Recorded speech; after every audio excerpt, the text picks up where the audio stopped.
super honored. You guys all hear me okay? Speak loud. All right. I'm really, really honored to be here. It's really special.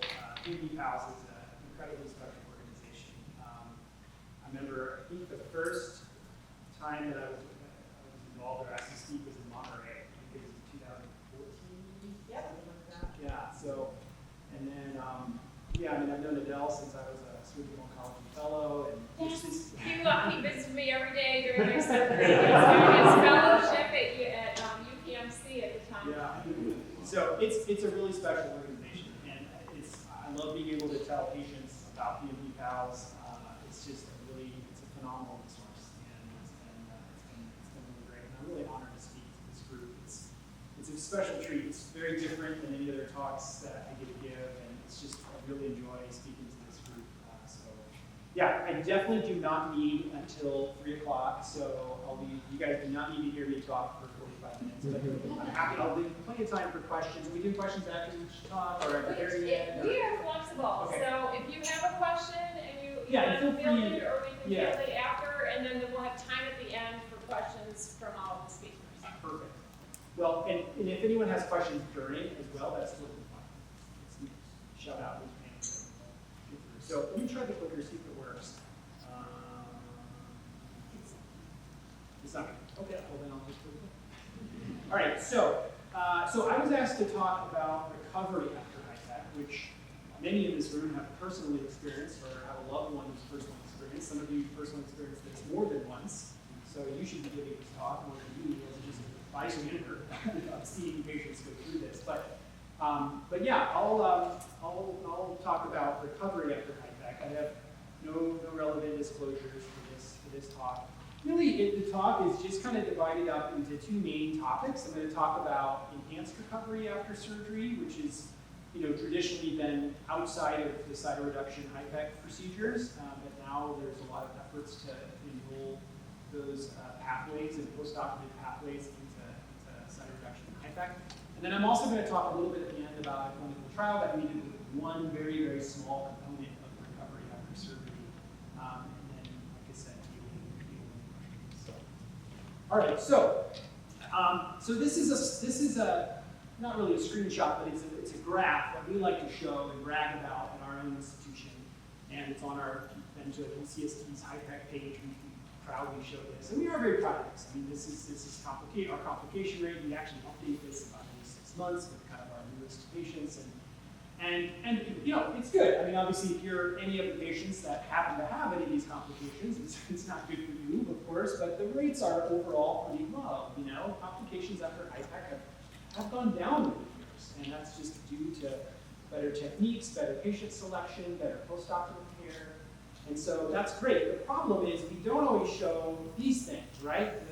The time to bowel return, right? The time to leave the hospital, the time for full recovery, which can be sometimes several months or longer. And so I think those are the areas that we have a lot of work to do. And we know it's a big operation, and it's a multi-part operation, and there's certainly a lot of recovery that just is going to be inevitable.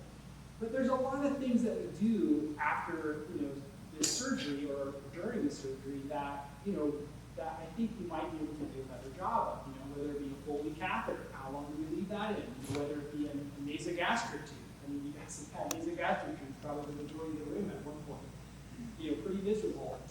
Drains, are certainly something that we talk about, and maybe can speed up recovery, maybe slow down recovery.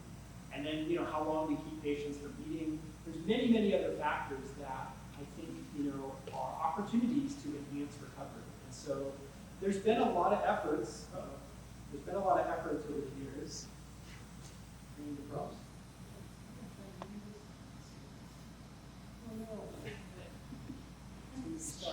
Oh, there we go. It says how many? It's just restarting. That's okay. We'll give it a few minutes. Yeah. I can riff. I can tell a joke. All right. So where were we? So yeah. So the question is, are there ways that we can enhance recovery after surgery? And so there's there's an entire effort. There's a whole sort of experts on this, and the ERAS is the acronym that is used. So ERAS stands for Enhanced Recovery After Surgery. It's really just standardized perioperative care with, that's supposed to kind of attenuate the stress response to any surgery. And the goals of any ERAS sort of protocol are to reduce complications, length of stay, and reduce possibly even costs of surgery. You know, sometimes people call this fast track surgery or early recovery after surgery, but it's not just about speed necessarily, it's about sort of enhanced recovery as well. So that's what ERAS is. And I think it's important to point out, I know those of you in the back of the room probably don't read all these things, but the ERAS measures exist not just in a post-operative setting, but even way earlier. And so I think you'll see a lot of the sort of the protocols that I'm going to discuss happen in the pre-admission phase, even the first consultation sometimes. The preoperative phase, like immediately before surgery, the intraoperative phase, certainly, where we're doing our work, and then the postoperative phase, how patients are managed after surgery. And so some of the common ERAS measures you're going to see throughout this talk is, pre-admission counseling, bowel preparation, we'll talk about that, fasting before surgery, and then carbohydrate loading, which is kind of a newer thing that didn't even exist when I was in my training. Pre-anesthesia medications, blood clot prevention, infection prevention, and then all the things that happen during surgery. Anesthesia protocols, prevention of nausea and vomiting, minimally invasive surgery. There's some role in side reduction HIPEC for that. We can talk about that in the end. Avoiding a low temperature, nasogastric tube drainage, fluid management, and then all the postoperative care that we do. So these are kind of just general types of things that are included in enhanced recovery pathways. And so there's been a lot of guidelines developed over the years in various kinds of surgery that include enhanced recovery. The earliest sort of efforts were in colon surgery, just in colectomies. The colorectal surgeon and their anesthesia colleagues have kind of developed these pathways going way back to 2005. So they've been around for a while. But you can see that other types of surgeries have also now have guidelines for ERAS. So pancreatic resections, gastric resections. There's just general ERAS protocols for anesthesiologists actually now. Gynecologic surgery, bariatric surgery, liver surgery, head and neck surgery, and even breast reconstruction. So a lot of guidelines exist, and these are always changing, and there's more coming online all the time. This slide's probably now out of date. I should also mention, it's hard to read at the very bottom, but my colleague Gyula Birpog, I don't think he's here yet, but he's going to show up, I think, later tonight. One of my colleagues at UCSD is really our ERAS champion, so I'm really stealing most of his slides. So I'm actually glad he's not here, so you can't see this, but I told him I'd at least give him credit. So he's actually our ERAS champion. We'll talk a little bit, I'll mention a little bit what we're doing at UCSD, and he's a big part of that effort, but this slide and many others come from him. So just as an example, this is kind of a big study that was done in colorectal surgery, where they combined multiple randomized controlled trials in multiple patients, and many of these trials included various ERAS elements, right? Some of those things I talked about, NG2 management, early Foley removal, etc. And in general, this meta-analysis found that in colon surgery at least, doing ERAS reduces the length of stay by almost 2 days, actually. Two-day difference stay in the hospital, which is quite a bit, right? And the hospital administrator loves to see that, right? Because that's saving them a lot of costs, but it's also saving you guys from being in the hospital for 2 days. So it's really beneficial. Overall complications were also reduced in this big meta-analysis, almost by half, not quite, 30% reduction in complications. And then there was no admission and no change in readmissions or mortality. And I think, anytime, there's lots of efforts we do to get people out of the hospital faster, but we always have to look at readmission rates, right? Because sometimes there's a yin and yang of that, right? The sooner we push people out of the hospital, sometimes that results in a readmission too. So we got to be careful to look at readmissions. And most of the well-designed ERAS studies look at readmission rates as well, because we don't want that either. And so those are things that are looked at. So I'm by no means going to go over this laundry list of things, but and those of you only in the front row can probably read this, but many guidelines, these guidelines now for colorectal surgery have been established for a really long time, and they are used quite frequently. And they include all these things listed here. And once again, you don't need to go through them all, but I just highlight a couple, pre-op optimization and counseling, part of that is just education of patients when they come in to see us. What is the surgery? What's the recovery going to look like? Just from the very outset, just to kind of set the stage, because I think that's, because everyone reads things on the internet and talks to friends, and if they talk to you folks all, they would get good information. But unfortunately, we know that doesn't happen, and so that's a big part of this. Bowel preparation. So the ERAS guidelines for colon surgery, the official party line is actually only to do selective bowel preparation, right? So we can talk about that in the setting of cider reduction and HIPEC. Now that's clearly, bowel preparations are still done, right, routinely, but the actual ERAS guidelines, there's lots and lots of studies on this, and the pendulum has kind of swung over the years, Used to be patients would get admitted to the hospital the day before for surgery before the bowel prep, so they could have their bowel prep. And then the pendulum kind of swung away from bowel preparations. It's kind of where we are now. But there's now some more recent studies that have shown maybe if you add antibiotics to it, there's actually some use of adding antibiotics into the bowel prep. So that's a whole other discussion, but the pendulum kind of seems to go back and forth. But routine bowel preparation is actually not recommended according to these guidelines for colon. This is for colon surgery. We'll talk about cider reduction in HIPEC, but that may be a good news to many people, perhaps. So, preoperative fasting, and then in the preoperative period, anesthesia medications, prophylaxis of infection, all the intraoperative pathways, drains, routine drains by the colorectal societies are not recommended. Nasogastric tubes are not recommended, for colon surgery. That's routine colon surgery. Now, we can talk about whether that actually happens, but these are the guidelines, right? And so this is what for colorectal surgery. And then, all the post-operative things that we showed here, early removal of Foley catheters, glucose control, etc. So I think that one thing is preoperative. I'll just highlight one other thing on this. Is preoperative carbohydrate loading. Have you guys, anyone familiar with that? Have you guys seen that before? That's something that we recently started to do. Yeah. So the idea is, we starve people before surgery, right? Just to be punitive. No, we don't want people to be vomiting, right? So that's, you don't have a stomach full of fluid when you get intubated, and then you can aspirate. It's a big problem. But the problem is your body goes into kind of a catabolic state when it's starving, right? It's just trying to survive, right? So you start to chew up your own fat and muscle and that kind of stuff. And so the idea of carbohydrate loading is you can kind of mitigate some of those catabolic effects if you give a high glucose solution. It's a little bit counterintuitive. We think about sugars, and sugars are bad, and but the reality is that the theory is, at least, that it actually mitigates that kind of catabolic response. And so, and you can take them up to, in some places, up to 2 hours prior to surgery. So that's kind of one thing that we started to do, and we'll talk a little bit about that. But I just bring that up because that's something that was new to me, certainly even in the last few years. And so, but that's been in the guidelines for a while now for colorectal surgery.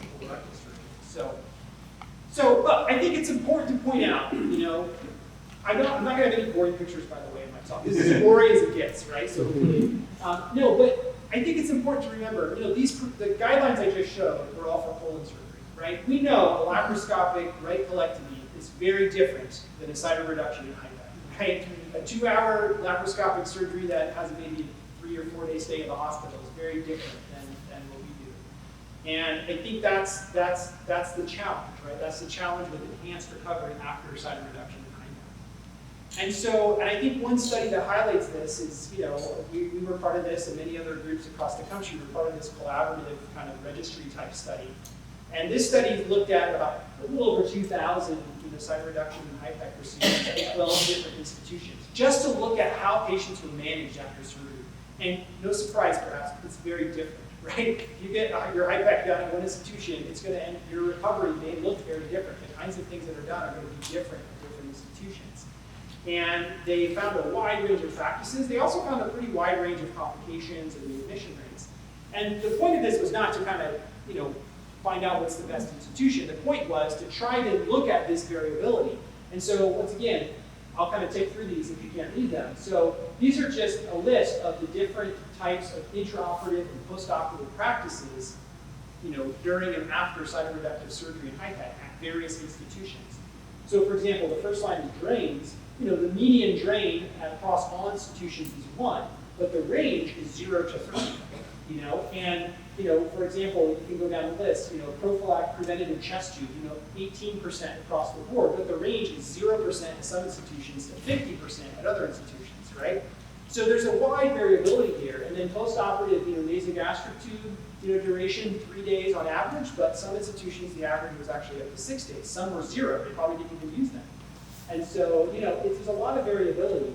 ICU stay, blood transfusions. And then what the authors of this study did, which was really interesting, is they looked at the variability by institution. How much of this variability between the institutions were actually because of just institutional practices, right? This is how we do it at UCSD or wherever. And they found that also varies. Some of these practices, like whether patients got extubated in the OR, was largely driven by their institutional practice, probably by their anesthesia groups that just said, these are long cases, we're going to keep patients intubated overnight. And other institutions don't do that. But some of these practices are only in part based on the institution policy, suggesting that some of the variability is actually due to different patients and different surgeons, right? So you have practices that vary by institution, but you also have practices that vary by surgeon and by patient. And probably by procedure, really, right? Because as we all know, one side of reduction is not the same as another one, depending on how much disease there is and how much we have to do. So because of this wide variability, and especially in recovery, there's been multiple groups around the world that do HIPEC that have looked at, trying to establish ERAS protocols at their institutions, and they published this. Now, most of these studies are not true, like randomized controlled trials, right, where you enroll and you get randomized to either the ERAS arm or you get all these different pathways for the non-ERAS arm. Most of these are pre and post kind of studies, right? So our institution did this for so many years. Now we're going to institute an ERAS protocol. And that may include any number of things, and it's not the same in each institution, right? The ERAS protocol is different. But if you look at these studies, and they vary, like I said, from Ohio State to Mayo to Brigham, to Turkey, to Louisville, UIC in Chicago, some of these studies are pretty small patient numbers. But if you look at the complication column, some studies showed no difference in complications in the pre-ERAS era and the post-ERAS era. But some of them had a pretty big reduction in complications, like Turkey, for example. This is serious complications that they get. 10% versus 1.6%. And some had other, pretty big reductions in complications. Length of stay, pretty much at all but one institution, they found a reduction in length of stay. Now, some of this could be just contemporary practices, and there's more efforts now to get patients out of the hospital sooner. So some of it may just be driven by that, but, because there's a lot of things happening at once. But the ERAS protocols could be in part responsible for this. And then the other things, the readmission rates when they were looked at in these studies were pretty much equal, right? That's good, like I said before. You don't want to see a worse readmission rate. You don't want that cost to be the benefit of, of an earlier discharge. And so they were fortunately about the same across the groups. And some of these studies showed reduction in, narcotic use and IV fluids. And so seems to be some benefits, at least in these small studies at these institutions, from using these ERAS protocols. And so the ERAS Society, which for cytokine reduction and HIPEC, includes about 24 members. Dr. Mirapong in our institution is one of those members. And they did this sort of consensus-based guidelines establishment for cytokine reduction and HIPEC. So these are this laundry list of 28 things of what the ERAS Society recommends for enhanced recovery after cytokine reduction and HIPEC. And, like I said, I don't need to go through them all individually, but I think, we talked about the pre-admission, and many of these things are carried over from the colorectal, guidelines. But, cytokine reduction and HIPEC is not the same as colorectal surgery, so there's some different ones here. The one thing that's here is pre-exercise or prehab, right? Prehabilitation, kind of, getting yourself ready as if you're training for a marathon, before, because kind of what a cytokine reduction and HIPEC is. And so, that's something that, a lot of institutions are starting to establish. Is kind of have a whole prehab, physical therapist that works with patients before. Now, many times we don't have that luxury of time, and, we have more urgent, we have to do surgery sooner. But that's part of this. Nutritional care, screening. I think that's the big thing, is screening patients before surgery about their nutritional care. Are they malnourished? And if so, should we boost that? And how should we boost that before surgery? Preoperative anesthetic assessment, valve preparation. So valve preparations, according to the guidelines that exist here, are also not routinely recommended for cytokine reduction. Now, to be fair, we usually still do them. So we break these rules, and many institutions do. But I would say we've probably gotten a little more selective as well. And maybe as there's, like I said before, some ongoing studies about adding antibiotics to bowel prep. Does that make bowel preps worthwhile? Yeah. If you don't do bowel prep, what type of challenges does Yeah. that give you in the OR? Yeah. And how do you clean the inside of the colon Yeah. prior to?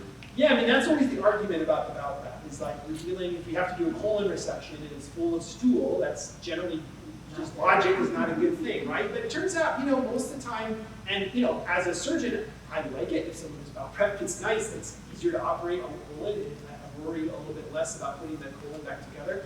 But honestly, with staplers and things, the colon is never really even opened that much, right? The stapler kind of seals and staples and cuts at the same time. And so it turns out when the data's been looked at, it hasn't really translated much into better outcomes. Now, it's like, I recall hearing that when HIPEC was done, we would leave the bowel open. But I don't know if that's how it's done now. Well, like maybe for during the HIPEC part. Yeah, so sometimes we do the bowel resection Yeah. during the site of reduction and then do the anastomosis. Some people do the anastomosis at the end after the HIPEC. But you're doing it at some point anyway. And yeah, if there's stool in the colon, then the thought was it's just, more likely to leak or get infected. And now, it may be that antibiotics are more important, right? That it's not the actual clean out of the colon, it's just sterilizing it a little bit, So, yeah, but that's exactly right. And because of that, it's a hard culture shift, though, right? So, like I said, even at our institution, we certainly still do bowel preps most of the time. But that's kind of the guidelines. And pre-op fasting and carbohydrate loading are recommended. So pre-op fasting, it's actually to reduce the amount of fasting you have to do, right? So people used to have to do 24 hours, I think, way back. Now it's really 6 hours of solid food fasting and up to only 2 hours of liquid fasting before surgery. So that whole complete NPO after midnight is not recommended actually. Pre-anesthetic medications, it's a whole laundry list of things. Antimicrobial prophylaxis, so pre-op antibiotics and skin preparation. We'll talk about kind of how we approach that, UCSD, but very different places. Post-operative nausea and vomiting, getting anesthesia to give post-operative nausea medications preemptively, right? Like before it actually happens in the OR as part of the protocol. Normothermia is kind of an interesting one, right? So that means normal temperature, right? So, we're doing HIPEC, right? So that's not normothermia, right? In fact, what's been found historically is people that most people get cold in the OR. Most patients get cold. The OR is a cold place. You guys know, when you get there, you don't want to talk to you about it. It's chilly. And when patients are opened up and surgery's happening, they're not wearing warm clothes, of course. So patients tend to get cooled and their body temperature drops, and that's definitely associated with increased infections. And so most of normothermia historically has been trying to keep patients' temperature at an adequate level. But what happens in our OR still is, our anesthesiologists will like to pre-cool sometimes. Like we know we're going to do HIPEC, we don't want the temperature to go too high, so we'll actually let patients get colder before we do the HIPEC. And then that way when we give HIPEC, their temperature doesn't, the abdominal temperature of course goes hot, but their core temperature doesn't go as high. But that's actually maybe not the best practice, maybe that's not the best way to go about it. So, the guidelines recommend trying to keep it as normothermic as possible.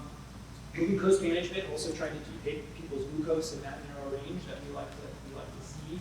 Transfusions, and really the recommendation here is trying to minimize routine transfusions. We'll only use blood transfusions in those cases where it's actually needed, where there's blood being lost and patients are have effects from that. Drains, so the recommendation here is actually not to use routine drains, not to put drains in just because. Drains are, if you want to get a surgeon riled up, talk about drains. We love to talk about drains. We do studies on drains, and the jury's still out. It's really largely surgeon preference. When we put a drain, how many drains, what kind of drain, when we pull the drain. I mean, our residents, they hear different things from us all the time. It drives them crazy. But the recommendation, from the guidelines are actually not to just do routine drains, just because that's what we always do. To have a reason for that. Maybe we're worried about this anastomosis that may leak, but don't just do the routine. Nasogastric drainage is actually not recommended either by the guidelines after site reduction and HIPEC. Our practice at our institution is actually to do G-tubes a lot of times, which some ways are better, some ways are worse, right? It's a tube directly in the stomach. They have to pull it out in the clinic, usually after discharge, so that's the hassle. but it's not a tooth in the nose. But maybe we don't even need to do G-tubes. And I would say that practice is also changing a little for us, but we're kind of slow to adopt this. But the guidelines are certainly patients that are high risk to aspirate, they have poor ability to protect their airway. It's probably good to have a way to decompress the stomach because it's bad if you aspirate on it, the lungs after surgery. So certainly the guidelines make accommodations for that. They're not saying no one should ever get a nasogastric tube. It's just routine use of nasogastric tube is not recommended. And there's lots of studies looking at not HIPEC surgeries but other surgeries that nasogastric tubes might slow down just because they just make you miserable. You're not eating, and it requires more pain meds, and there's sinus infections that can happen and things like that. And then in the postoperative period, definitely the recommendation here is for early extubation. We ideally in the OR, cut the breathing tube out at the end of the surgery, not kept on the ventilator overnight. Urinary catheters, the guidelines I think recommend about 48 hours, max of having a total catheter in place. Obviously there's exceptions to this, but prevention of postoperative ileus, including laxatives, certain valve regimen after surgery, postoperative pain management, there's the guidelines, and each of these points, I would say, if you're curious and you really want to dive deep in this, certainly can look up these papers, and each of these 28 guidelines have a whole laundry list of sub-bullet points, so I'm just kind of touching on some of the highlights. But postoperative analgesia, the recommendation here is to use, certainly the pain button, the PCA, but also other adjunctive pain medications, epidurals, lidocaine patches, maybe even ketamine or other non-narcotic medications, IV Tylenol, things to try to minimize the amount of IV medications after surgery. Postoperative nutrition, glucose, blood clot prevention. The kind of unique things here for HIPEC are really here, right? So prevention and early detection and treatment of HIPEC complications. That's kind of a vague thing. The details of this one are really things related specifically to HIPEC. So the guidelines give recommendations on what they think the doses of the HIPEC drugs should be. There's a wide range of doses that we use across the country in drugs. And they try to narrow that a little bit from a safety standpoint, giving, for example, the patients get cisplatin, that can affect your kidney function. So the recommendations here are to give a drug called sodium thiosulfate in the ER, which can help protect the kidneys. That's not done everywhere, and so they're trying to just get some consensus around that. I think the other things it includes here, they recommend not using routine ureteral stents, so putting stents in the ureter to help identify the ureters. I mean, sometimes it's needed, but the guidelines recommend just to not do it routinely. And then there's some other recommendations about when to stop chemotherapy and Avastin before surgery, to make sure there's enough time off of chemo and Avastin before surgery. Those are kind of so those are obviously things that are unique to our population, to this. And then the post-discharge care after cytoreduction and HIPEC, the recommendations here are really for physical therapy and nutrition. And it's not that everyone needs to see a physical therapist or have a nutritionist, but just have those services available for patients that need them. And so, a lot of these things are common sense, right? A lot of these things are things that we probably should be doing all the time, but it's just trying to define, a little bit more of a formalized, standardized way of taking care of patients, and that's kind of what these guidelines do. However, there are still challenges, right? There's still a lot of challenges. I mentioned a lot of things that we don't do that are recommended here at our institution. There's still, very heterogeneous disease. When we go in and start a cytoreduction HIPEC case, we never really know how long it's going to take. And it's super frustrating to talk to patients ahead of time for that, but that's really the case. We really don't know what we're getting into until we take a look and see. And I think there's a wide range of extent of disease and how many visceral resections we're going to have to do, reconnections, how long it's going to take. And it's often hard to predict that up front, right? It's hard to predict ahead of time, and so a lot of these ERAS measures are done in the preoperative or pre-admission phase when we don't even know how extensive the surgery is going to be, because some of these things may not be needed, if it's not going to be as extensive a procedure. And then surgeon resistance, right? So we surgeons are creatures of habit. We don't like to change because if things are working, if it's not broke, don't fix it, right? That's very much a surgeon's mantra, right? We don't like to make a lot of drastic changes because we like to do things the way we do them, the way we're taught, the way we're trained. and we have good outcomes. We don't like to change that, and that serves us well for the most part. But there's also maybe modern ways to do things that we can all learn from too. And I think that's a real challenge here. So I'll just show a few slides here about what we've done at our institution. This is not unique to UCSD. These things are being done in many site reduction HIPEC centers across the country. But this is kind of our own approach. And once again, I give full credit to our ERAS team and Dr. Bierbaum for really helping championing this.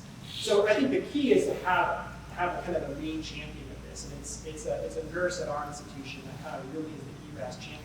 She's not just the ERAS champion for site reduction HIPEC, it's for all of ERAS. So it includes people getting colon surgery, hepatectomies, Whipples, pancreas cancer operations, etc. And that includes, all the surgeons. If we have a patient that's going to be a potential ERASable, meaning an open, extensive cancer case, we get an email saying, hey, your patient is, potentially an ERASable patient, is how it's proved. And so, would you consider doing these measures? And it's just a reminder to us, just a little nudge, right? Just to say, hey, yeah, maybe we should be doing preoperative carbohydrate loading or some of these other measures. And it really helps because, we tend to forget about these things. And then they also look at compliance too, so that we can measure kind of how often are we actually doing the guidelines that we say we want to do. And it's not 100%, that's for sure. There's a patient aspect of it. You guys can't read this, but there's handouts that we give that kind of explain ERAS to patients so that they know what's happening, they know why they're getting this high sugar drink right before surgery. It seems kind of intuitive. Or why we ask them to chew gum after surgery. I can talk about that.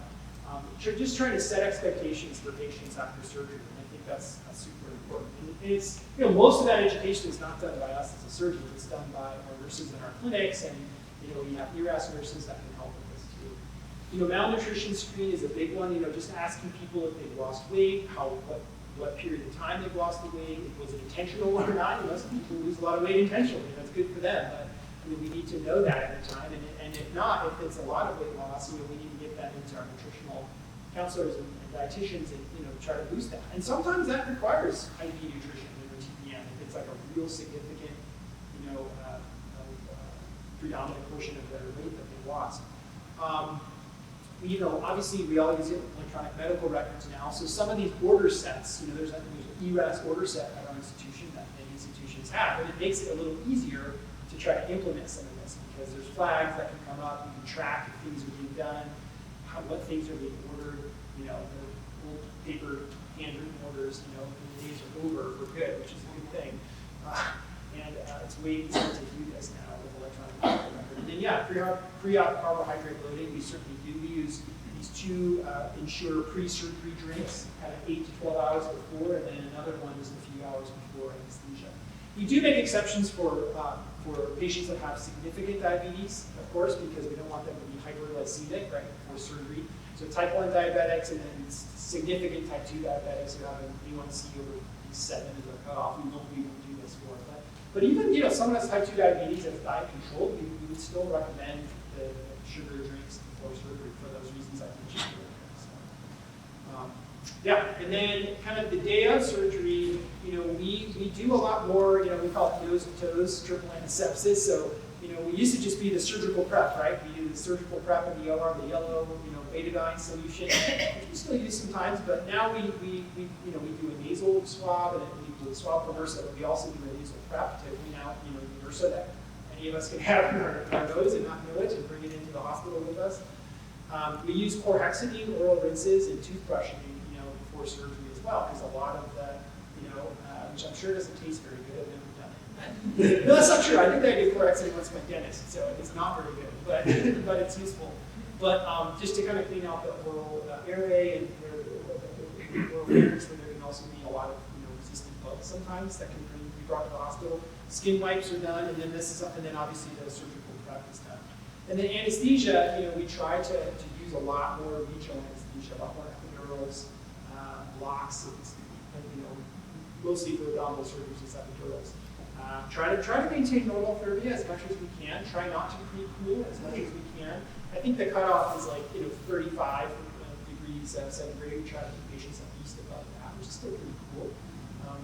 But and then hyperoxygen, extra oxygen tends to reduce infections as well. And then certainly been using for a long time now, preoperative heparin in the operating room to prevent blood clots. And so that's part of the URAS protocol.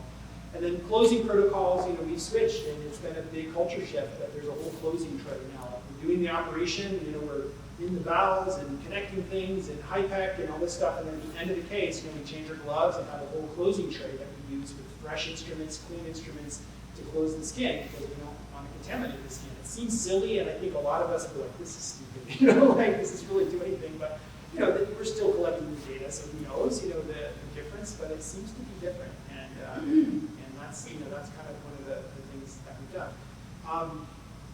Post-op care, certainly gum chewing, we try to give clears a little earlier post-op day 0, just to kind of stimulate the GI tract. That's kind of the same idea behind gum. You can't read this, but there's patients get a little pack of gum. I don't know what kind of gum it is, actually. Probably knows. But we get a little pack of gum, and it explains why we're giving them gum after surgery. And then there's also this little enhanced recovery, little bullet checklist that the patients get so that they can just kind of see what they're doing. And then post-operative, blood clot, prophylaxis. Usually we use low NOx and set spirometry, and we try to remove Foley's at 48 hours. And, also use multimodal analgesia. So we have a pain service. If someone has an epidural, usually the pain service is kind of what manages their pain. And once again, these are not things unique to us at all. And a lot of institutions do this. Many institutions probably do this better than we do. But this is kind of what we've done. Now, there's certainly a lot of next steps. We have plans to do videos. Everyone wants a handout, right? We all want videos now. We live in a world of TikTok, right? We want videos to look at. And so they take a little bit more time to develop. So our ERAS team is trying to put together those. We want to try to onboard our subspecialty services. So not just, this kind of started in our colorectal surgeons and with some of us in our surgeon. But now we want to include our spine surgery team and some of our other big cases that are done in our hospital. And then, integrated health prehab, that's like a big part of it, as I mentioned, kind of getting people ready for surgery before surgery, preparing them for the big operation. So the summary of ERAS and HIPEC is, certainly evidence-based ERAS guidelines exist after cytoreduction in HIPEC. ERAS protocols can certainly reduce length of stay and possibly complications after cytoreduction in HIPEC without increasing readmission rates. But there's a lot of implementation challenges, there's a lot of different disease burden, types of procedures, complexity, and just resistance to change, not just by surgeons, but just by institutions. It's hard to get us to do things a lot differently. And then implementation strategies are certainly, a big part of this. It's good to have an ERAS team with a champion and some surgeons and other nurses who are kind of part of that team to kind of help get the hospital culture to change a little bit and to use some of these protocols. It's not been perfect, we've had success getting our hospital management involved so they can kind of speak from their soapbox and loudspeakers to try to get all the culture to change a little bit at our institution. And then kind of a staged implementation process, trying to not bite off everything at once, right? The first ERAS protocols we had did not include 28 items, right? People's eyes are going to glaze over, right? If you have an order set that has 28 things on it, there's no way it's ever going to happen. So Dee Glazer, who is our ERAS champion, was very smart and helped start out just very small, little steps, and kind of you build on that. And then over time, you have a pretty nice order set that people are comfortable with. And then audit, look and make sure that we're actually doing what we're supposed to be doing. And that's sometimes the sobering reality is that we're not really doing this. So I think, maybe what I'll do is I'll stop here. I have some more slides talking a little bit about, one particular aspect of post-operative recovery that we did a trial on UCSD. But it's getting close. Maybe I'll take some questions if there's any questions, and if there's time, I can go to the other stuff, and if there's not, it's no big deal. So, yeah. You had mentioned earlier about the uteral stents. Yeah. What would be the purpose? I've Yeah. had 3 surgeries and it's been used once for the surgery, Yeah. but the other 2 would actually. Yeah, that's a great question. So, the ureters are, the tubes that go from the kidney to the bladder, for those of you who don't know. They kind of run, along the side of the abdomen and through the pelvis into the bladder. And they're a big problem if they're injured. If the ureters are injured and it's not recognized, then you have a leak, basically. You have a leak from urine into the abdomen. And it's a big problem after surgery, and especially in reoperative surgery. The ureters are little tiny tubes that are sometimes hard to identify. And so if you put stents in them, then as you're operating, you can feel these stents and help to identify the ureters a little bit easier than just normal visual cues that we have. And so that's the argument to use stents. And so the recommendation from the ERAS standpoint is just to not use them routinely. It's a procedure. It's an extra step, right? You're inserting a plastic tube up a ureter, which has some complication, has some risks. I mean, fortunately, the ureters are pretty tough, and it's pretty rare to injure them just with the stent, but it can cause infections and bleeding and pain.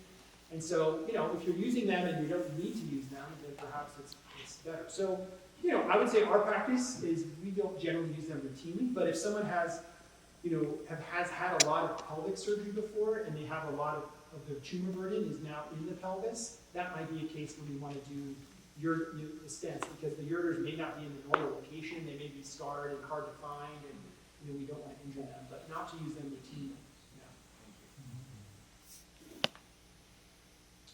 Anyone else? Yes? I just want to say thank you. He's from 2003.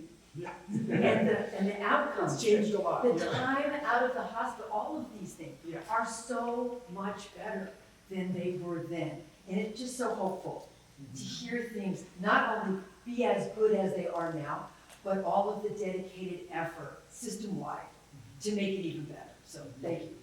Yeah, I mean, I'm a surgeon, we surgeons take credit for everything. This is a huge team effort, and most of this care is not done by us, right? It's done by our nurses, and it's done by our anesthesia colleagues and patients, frankly. I mean, if the patient's not going to get out of bed and walk on day 1 or day 2, there's that, we're already behind a little bit, and so there's only so much we can do. So yeah, I mean, it's certainly not just the surgeon effort here. One more thought comes to mind. Yeah. From patient education Yeah. standpoint, and I'm sure it's done. Yeah. Every institution's different, but educating patients on the drains. Yeah, Because a lot of times, we wake up, yeah. and then What is this? Yeah. we've got all this stuff, and we don't know when it's coming out. Right. And, right, if we're taking the Foley out in 2 days, then Yeah. we've got to navigate to the bathroom Yeah. with all this stuff. And just the information, right, it's going to be out in 5 days, 7 days. Yeah, That's very helpful. it is. And I think that's where that pre-op, training goes into it. If you have a drain, here's the general practice. Now, it's going to be different in some cases, but you're absolutely right. Or going home with the drain is another one. A lot of times sending home patients with drains and then we don't teach them how to take care of it. Well, then, no surprise, they come back to the clinic and we don't know how much it's put out. We never told you, so, yeah. I want to recommend training the caregivers as well. Yes. Because when you Yes. train the patients are terrified. Exactly. Whatever you say to a patient before surgery, Right. Exactly. and the caregivers are terrified too. Right. But at least, It's another set of there's another voice, another person who can say, oh, this is what I heard. Yeah, exactly. Yeah, because it makes a big difference when you think they're just having the abdominal surgery, but when they have the J, all the lines, everything. I remember telling my daughter, because he was in ICU, I had to explain to her what she was going to see, intubated, the NG tube, A line, all of that. And a lot of people don't get that, and they are scared beyond. Oh, yeah, it's Their terrible. surgery went well, I'm a caregiver. Surgery went well, but you're seeing all these, 8 bottles. critical care things going on, and it's very frightening. And I think it needs to be, upfront with Yeah. This is what things are going to look like, right? And it's always hard, when we're having that pre-op visit, because we don't know for sure what, are you going to be in the ICU? Maybe, we don't know, probably not, but, it depends what happens a little bit, and that's always a challenge a little bit too. I think there's been great strides with communicating better with the patients, like the videos are gonna be extremely helpful, because a lot of time you can't even get what it's put down. Yeah. So the education is definitely improved. Yeah. We need to get some young people who are good at making videos and make videos for us. People out there that make pretty easy videos. Yeah. Probably a department about 10 There is actually, yeah. If you've seen we have we've done some videos, and you guys have probably seen some of them, and other institutions have too, and they're really top-notch ones, but yeah, it takes time. Yeah, you have a question? When Christopher had his last surgery, his arm, leg slept for 13, 15 hours and has muscle damage now. Do you ever do surgeries for that long a time, and what do you do to, or would you do something to prevent that? Yeah, that's a good question. Yeah, we do. I mean, that's on the long end for sure, but it happens. Yeah, there's definitely cases that still happen that go that long, and it's, you know, it's you have to be extremely careful with positioning in the OR, and you know, I mean, you know, because it's such a long procedure. You know, we don't think about it. When the patient looks like they're laying there comfortable, but they're also paralyzed and you know can't move. So you know, and asleep. And so you know, you're absolutely right. So that's a big part of it too. I do think we have better pads, I think, than we used to have. Like, there's a lot more companies out there now that have better mats, and we use special, like, an extra pad, a mat under the patients now for side reduction and HIPECs, and other long cases like spine cases at our institution, just because of that issue. Is, you know, the OR bed is not that comfortable, and there's a little bit better padding, but yeah, I mean, that's certainly a consideration. Yeah. Oh, sorry. Go ahead. I was just gonna build on that, because I have sensory damage to my femoral nerve from a 12-hour surgery. Is that extra padding something that could be advocated for on the front end? Or what's the best way to communicate that? Yeah, it's always good to ask, like, hey, you know, just, I mean, it never hurts to ask, hey, what kind of OR padding do you use? And, you know, whether it would have helped in any one situation, it's hard to know, you know, but it's certainly worth asking about. You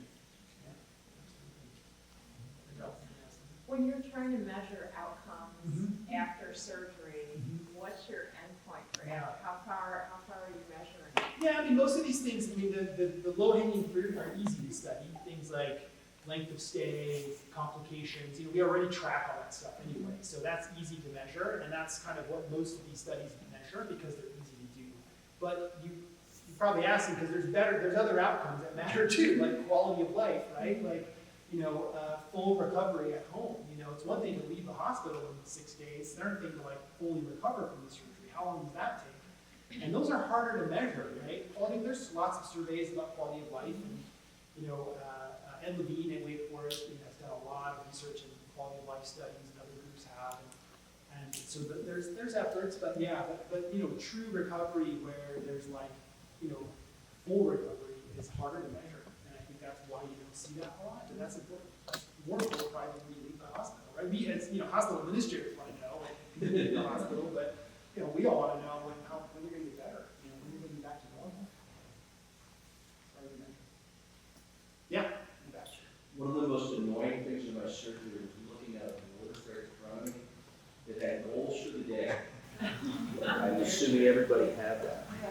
And I have an imagination. I can be imaginative, and I think, how simple would it be if I had a surgery again to just create a little poster? You have it so prescribed. It's so sequential. It's a task analysis in my field. It's 15 stage steps. If I saw that, then walking on day 3 would have been more motivating for me. Yeah. And I really would have understood where I was. Yeah. It's a challenge to PMP to perhaps create that, at least an online version, a downloadable version. It gives the caregiver something to talk about at least, rather than did you walk today or that kind of thing. That's just where you are. And that could be a really nice outcome and very motivating for the surgical team. Yeah. If, in fact, you're indicating the clients, patients, caregivers, and we're actually asking some of those questions. I think it could actually move the bar quicker. Yeah, well, that's a great point. Yeah, I mean, I think we see those and we're using those more. And the other thing I think is, you know, the little challenges, right? Like, you know, well, bed, you know, 32B has gotten 6 laps today. Now we have like a single chart. Who's got the most laps in the day, right? That's not fair, right? Because you're getting a side reduction HIPEC and who has an appendectomy. It's not fair. It's not an easy thing. But it should be adjusted for what your surgery was. There's little motivators like that too. There's a lot of question when they have the surgery and you know you do your 6 to 8 week post-op visit and then it goes back to an oncologist with PCP. And there are those that there might be some conflict between the oncologist and maybe your recommendation. What do you suggest with your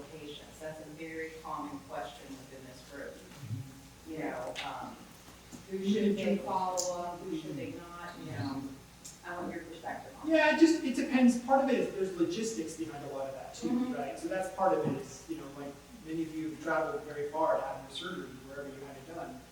And, most of our patients aren't in San Diego. Many aren't even in Southern California, and so that has real implications about who they're going to see. I mean, I think, the silver lining of COVID is we're pretty comfortable with video visits now, right? So that makes it a lot easier to follow up with people who live far away because we feel more comfortable.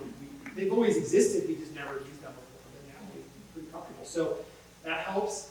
But yeah, it's always good to ask too, why have you seen you, how often why have you seen you? If patients are willing to come, we certainly, all of us at UCSD, we love to see them, whenever they're due for their scans. That's a great time to come see us. If it's 3 months or 6 months or whatever, that's a pretty good schedule. Obviously, it's more frequent than that, right, after surgery, but you're talking sort of as you transition, and that's always a challenge. And it also a little bit, personally, I always ask patients how often they want to see me. Some people, and I don't take offense if they don't want to see me, right? It's okay. We've got ties if we need to, like maybe that's my role's done. But some patients really want to see us back, for every scan, and that's fine too, so. Yeah, there's been a few through the years that there was no post-op visit, and I was like, Yeah. okay. Yeah, it's tough. It's tough. You kind of feel like you're on an island. Yeah. Thank you. Quality, so you say a lot of times when you go to do the operation, not until you have the patient opened up, you really kind of have an idea what you need to do. I'm just curious how the surgeon thinks in terms of the quality of life decision when you have a person open. Yeah. You know exactly what you need to do. It's a great question, and yeah, we don't like to be in a position to have to make that decision for people, but sometimes we have to. I mean, hopefully we've, talked a little bit about different scenarios. Colostomy is a great example, right? Like, would you want to, if I felt like the only way I could remove all of your disease would be to do a colostomy, which could be permanent, would you still want to do that? Yes or no? Those are the kind of things we try to have those conversations ahead of time, but sometimes you just can't anticipate every possible scenario, right? But yeah, we try to do that as much as we can before we have the person there talking to us. If there's some very, certainly you could talk to family, we've done that in a few rare situations where there's a big decision about what to do, and, we can talk to the family in the waiting room, but we try not to do that too often. Try to have most of those kind of what if scenarios discussed beforehand. But yeah, I mean, sometimes there's that balance between quality of life and, attempt for cure, right? And there's a tension there. And then to be fair, we don't even always know. I mean, a lot of times quality of life is based on what we do in surgery, but then sometimes, everything can go well, and then there's a complication, and then the quality of life suffers because of that complication, which is even harder to anticipate. So there's a lot of variables as well. But yeah, I think the key is trying to have those discussions as much as possible beforehand, and be frank with your surgeon too, and say, hey, look, if you want to do everything possible to go for that cure, or whatever it takes, ostomy, whatever, that's important for the surgeon to know. Dr. Baumgartner, we didn't have enough content. But we have more time for questions after we're done with the speakers, and so please, so I'm sure more questions will come up, but